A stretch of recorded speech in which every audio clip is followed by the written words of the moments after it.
ब्राह्मण वाला ना, हम्म। गेहूं के अंदर तू ब्राह्मण हो गए तो कहा ही। हाँ, तो वर्ण उसी को न कहा जाता है। मतलब जैसे वर्ण की परिभाषा वही है। क्षमाशील, उपकार, ये सब अनेकों जो गुण हैं, जब उसमें रहेंगे तो वही विप्र कहने योग्य है। कि न कि खाली जनेऊ पहना है उसका चंडाल का रूप है, चंडाल का काम है। जनेऊ तो एक धागा है, कोई भी पहन लेगा। तो उसका क्या मतलब है? उसका भाव अंत में यही है इस पूरा पाठ का।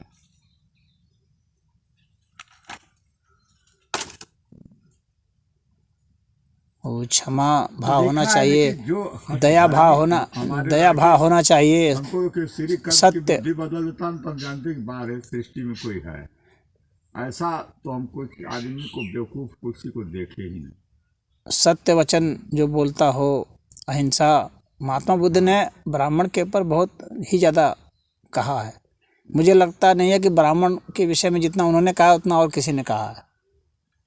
कर्म से ही ब्राह्मण हो हाँ, स्पष्ट उन्होंने कहा है कि कर्म से ही हो सकता है। जाति से ब्राह्मण का कहीं कोई मतलब ही नहीं है। ऐसे कोई होता है से खानदान में ब्राह्मण नहीं हो सकता। हाँ, उसका कर्म ब्राह्मण का होना चाहिए, तब वो ब्राह्मण होगा। ब्राह्मण कोई जाति होती ही नहीं है। ये तो जबरदस्ती बना दी गई है, इन लोगों ने बना दिया है। ब्राह्मण सदैव कर्म से होता है, जिसमें शील भाव हो, सत्यनिष्ठा हो, गृह त्यागी हो और परिग्रही हो। सबसे तो है कि जो इंद्रियों पर बस करके क्रोध को और इसको जब तक जीतेगा नहीं, ज्ञान निष्ठ हो। महाराज इसमें दिया है, कोई संत है वो तपस्या करने के लिए गए है ना, और उनका गांव में एक आदमी से बड़ा वैमनस्य था। मतलब उनको देखकर वो जलता था, इनको देख के घर पर ही पहले से, लेकिन ये संत हो गए, निकल गए। तो जब ध्यान तपस्या में कहीं भी बैठते थे तो उनको उसका वैमनस्य वाली भावना जरूर आती थी, और वो भंग हो जाती, नहीं कर पाते थे, उधर ध्यान चला जाता। तो कोई बताया कि मतलब ऐसा कि तुम अभी जो है भीतर से वैमनस्य की भावना, इसलिए इसको जब तक क्या, तो वो तुरंत वहाँ से उठे, वो जा कर के उसके घरे उससे मिले और पूरा प्रेम भाव से कहे कि भाई हमारी गलती है, हम तुमको एकदम। अब तो वो भी मतलब भाव में आकर के मिला, दोनों रोने लगे। जब उनके भाव से निकल गया वैमनस्य का, तब वो तपस्या में गए तो समाधि। हाँ, वो उसने ठीक रास्ता अपनाया। हाँ, वही रास्ता सबसे सही है। हाँ, जिसके प्रति आपके मन में इतनी कटुता हो जाए कि आपके ध्यान को भी भंग करने लगे, इतना क्लेश है कि रह रह के खटक रहा है वह, उतना द्वेष आपके भीतर में हो गया उसके प्रति, तो आपकी कोई साधना सफल नहीं होने वाली है। तो उसने सही रास्ता अपनाया कि भाई उससे जा कर के मिलिए और अपना जो है क्षमा भाव रखिए सामने में, और उसका जब हृदय द्रवित हो जाएगा तो आप पवित्र हो जाएंगे। इसी में दिया है, इसी में। वह तो बढ़िया रास्ता है। और इस तरह से क्यों होता नहीं है। अब जिसके प्रति वैमनस्यता है हरदम उसी के बारे में आदमी सोचता नहीं, होने का तो हो जाएगा, परंतु उसमें क्या है कि व्यक्ति अपना लक्ष्य क्या रखा है इस पर निर्भर करता है। यदि वो अपना यह लक्ष्य रखा है कि नहीं, मुझे ध्यान में जाना है और मुझे अपने भीतर से सारे कांटे, सारे क्लेश, सारे दुख को निकालना है, सारे द्वेष को निकालना है, तब तो वो जाएगा, ऐसा कर देगा। यदि उसके लिए वो बहुत साधारण सी बात है, उसको वो कुछ नहीं समझ रहा है, वो अपने दूसरे धन में लगा हुआ है, तो उसको उतना महत्व नहीं देगा ना वह। तो वही बात है ना, वो जब उतना बड़ा त्यागी हो तब तो ये करेगा। यहाँ तो सब माया में फंसा है, ये झगड़ा है, वो झगड़ा है, ऐसा। तो उससे तो लगातार द्वेष की वृद्धि होती रहती है, और देश बढ़ेगा, क्लेश बढ़ता रहता है, दुख बढ़ता रहता है, कर्म संस्कार ऐसे बढ़ते रहते हैं।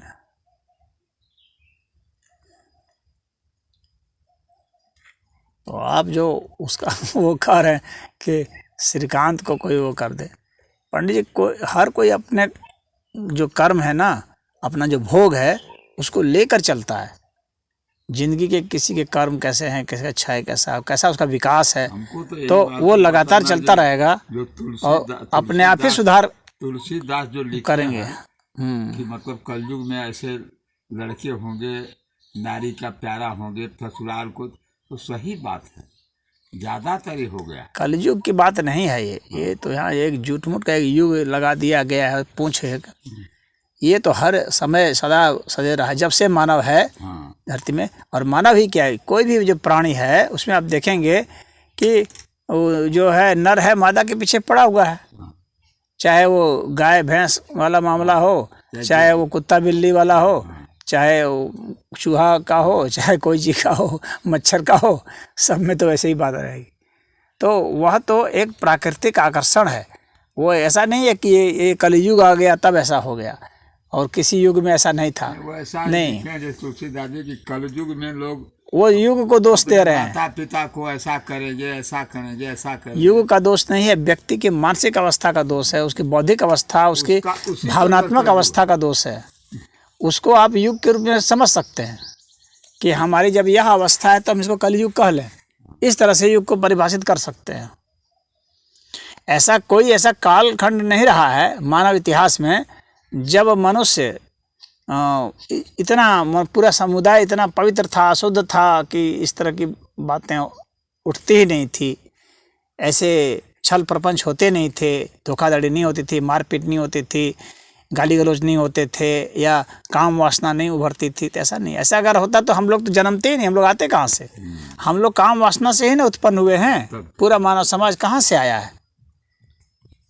हमारे बाप दादा कामुक थे, उनके बाप दादा कामुक थे, उनके बाप दादा कामुक थे, तभी तो जन्मते गए, जन्माते गए। तो ऐसा कभी क्षण नहीं आया। ये तो झूठी झूठी बातें गढ़ी गई है, एक कल्पना लोग की बातें गढ़ी गई है कि ऐसा समय था कि जब लोगों में इस तरह के विकार होते ही नहीं थे। ऐसा कोई समय नहीं रहा है।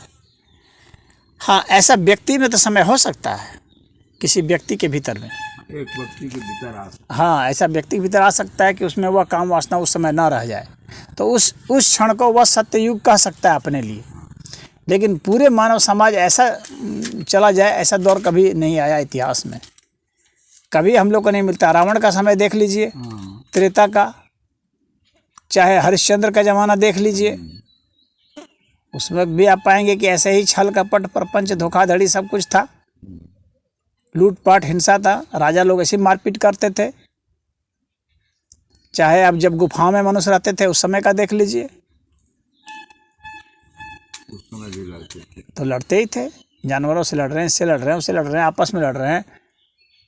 तो ये सदैव रहा है ऐसा, बल्कि पशुता पहले और ज़्यादा थी, अभी बल्कि कम होती जा रही है। अभी मानव ज़्यादा बौद्धिक हो रहा है, ज़्यादा चिंतनशील हो गया है, ज़्यादा तार्किक हो गया है,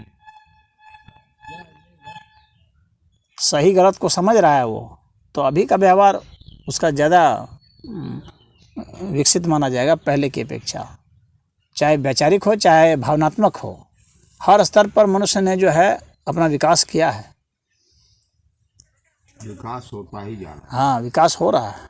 है। महाराज जी इस समय कहाँ से कहाँ मार रहे हैं सब। उस समय तो धनुष लड़ाई मैदान में होती थी, सामने सामने, रथ पर और घोड़ा पर हाथी। हाँ, वही थे तो वैसे ही लड़ते, और क्या करते? गधे पर चढ़ के लड़ेंगे, भगवान से खाता था। गधे पर चढ़ के लड़ेंगे, घोड़े पर चढ़ के। उस समय घोड़ा और रथ ही बहुत मान था।